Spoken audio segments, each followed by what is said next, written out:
Player suspension.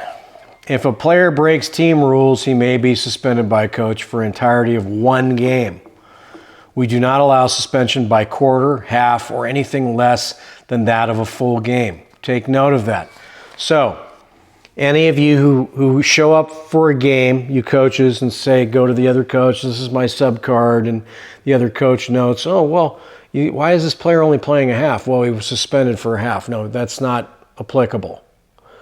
That player is suspended for a game. That way, it does not have anything to do with your sub card anymore. Your sub card reflects either 6 players or 5 players or 7 players or 8 players, but it doesn't reflect 9 players, one of which is only playing a half. That is illegal.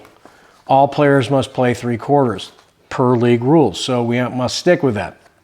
So, if you have a player that doesn't show up to practice, you have a player that punched Johnny, one of your players, in the face. If you've got a player who, I don't know, cursed at somebody or threw a cleat or did something, just out of character or just broke one of your team rules, and you have to suspend them for a period of time. The period of time is one game.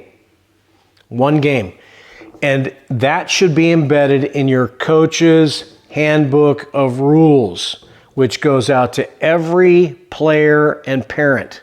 So Johnny's parents get the handbook of rules, and Steve's and Joey's and blah, blah, blah. Every team player that's on your team has a handbook of rules.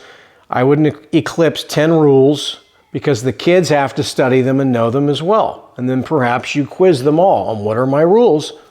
And then when something goes awry, you can go back to your rules and say, you signed these rules. That means that you identified that these were rules and you signed up for this issue, which essentially is your punishment. So be very clear about it at the forefront. The longer you go without team rules and established team rules, the bigger problems you're creating for yourself.